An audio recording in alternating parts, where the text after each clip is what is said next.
All right, welcome to Original Bacon. This is my new comic book Wednesday. Sorry I am almost half a week late, but grad school homework and work and whatnot, trying to read these. But first issue is Axis. This is the second issue of Axis. So far, the X-Men and the Avengers are going up against Red Skull up here, and he has captured, or he cut Charles Xavier's brain out of his head, and for some reason now Red Skull has the psychic powers and is mind controlling the whole world, going crazy in hatred of each other because he's a Nazi. And now the X-Men and the Avengers are grouping up against Red Skull. Last issue, they all showed up last minute to save the Uncanny Avengers. But then Red Skull has adamantium sentinels that he's sending up against everybody. The X-Men are outmatched, so are the Avengers. They're all getting their butts beat. Apparently the adamantium sentinels were designed by Tony Stark, and now he's having trouble figuring out how he's going to beat them. He's getting stomped on right here.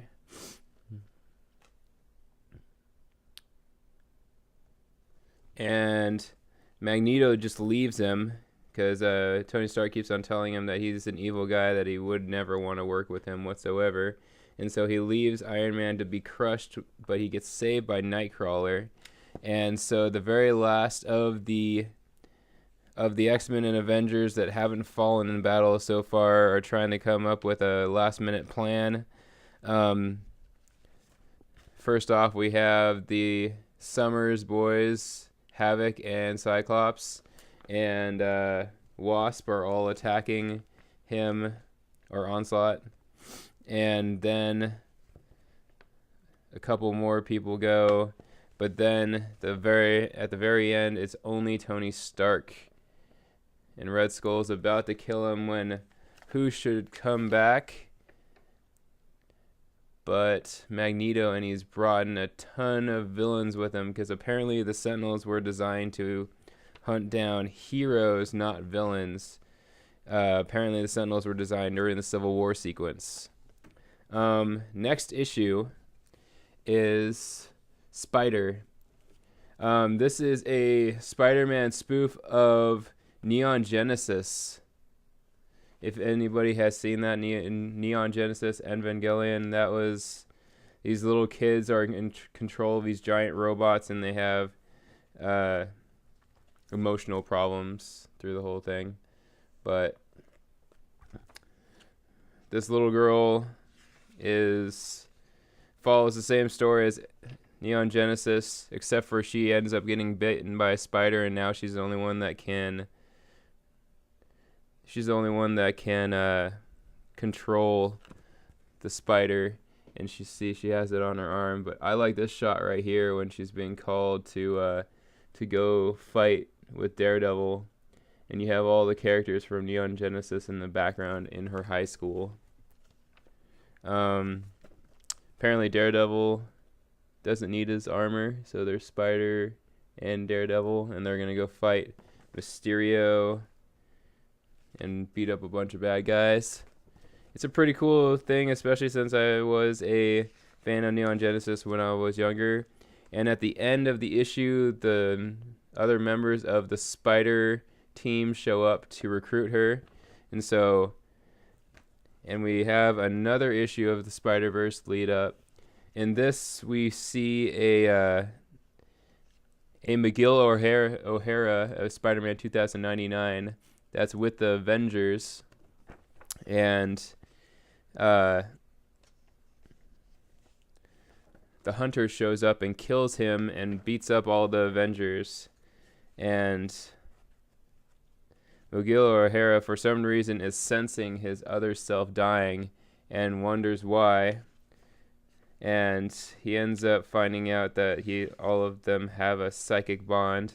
And apparently in this other, then they show another Ultimate or Spider-Man 2099 alternate universe where McGill O'Hara is with Mary Jane. There's Mary Jane and McGill O'Hara, and they decide to go to the present Earth 616. Apparently, is the regular Marvel universe, and they decide to go there. And while they are in transit going there, the Hunter shows up and kills him right in front of the other Miguel O'Hara, but the Hunter is too scared to go to Earth 616 because that is a universe where Amazing Spider-Man, when it was relaunched back in 2002, that's where he died in the first storyline arc from that era. Next we have Uncanny Xmen. I like this. He's missing the bird there. He's able to control his laser beam.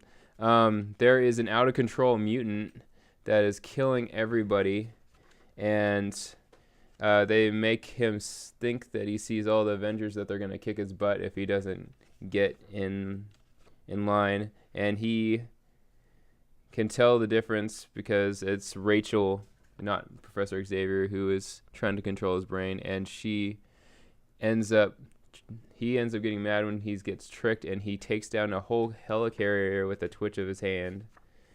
And then he teleports all of the X-Men to their schools, and in the last minute we find out that Cyclops has an idea, and he shows up at the very end, and he's there to recruit this mutant and speak to him, not try and deceive him like Xavier or the other X-Men would have. So to have a powerhouse mutant on their side, who knows if that's going to work out for Cyclops, but I don't think so. Next we have Miles Morales, Ultimate Spider-Man. I was really looking forward to this issue. Norman Osborn shows up at Jonah Jameson's house, and rather than listen to him, he shoots him in the head. Norman Osborn reveals that because of the serum that he created to create Ultimate Spider-Man and himself and all the Ultimate Spider-Man, that he is himself immortal. And he shows up and he kills Jonah. That's him grabbing Jonah by the head and killing him. And Miles showed up at Mary Jane's house, and now they know that Peter Parker is alive. He doesn't quite know if he's a clone or not.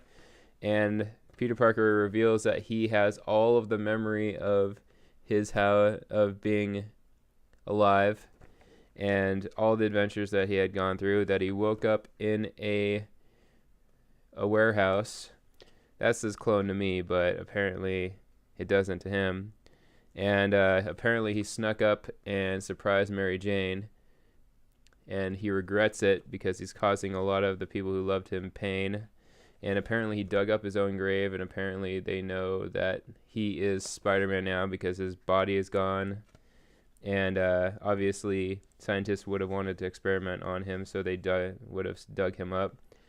He is going to run away and not tell Gwen Stacy and Aunt May, but then they show up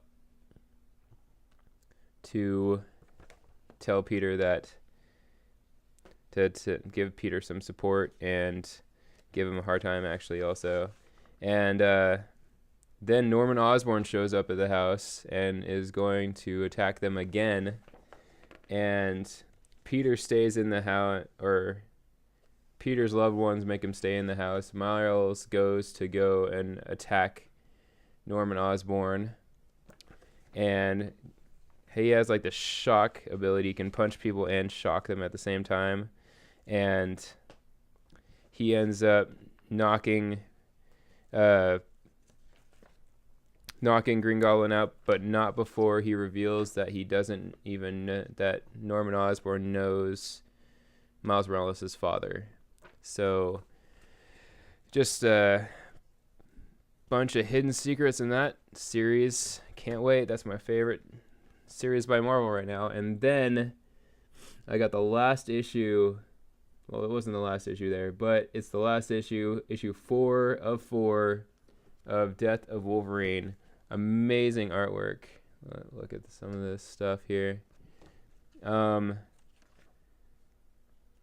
Wolverine shows up. Apparently, that guy at the end of the issue that I didn't know who it was, that is the guy who created Wolverine, and he's trying to do it again.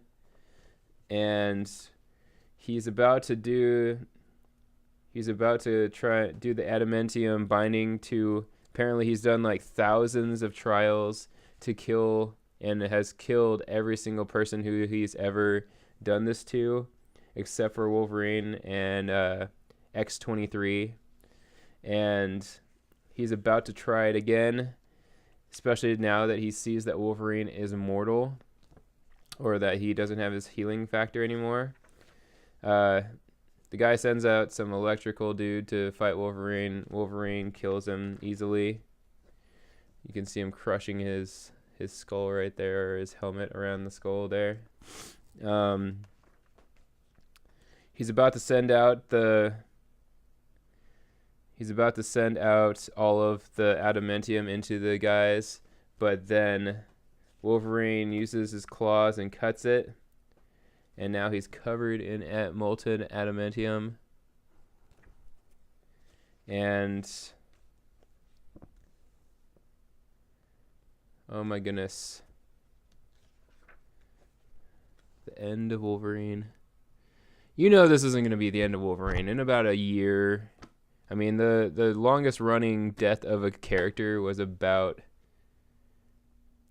25 years, but that was for the Flash, and wasn't even Marvel. Marvel, they kept Ultimate Spider-Man dead for longer than I think they've kept anybody dead.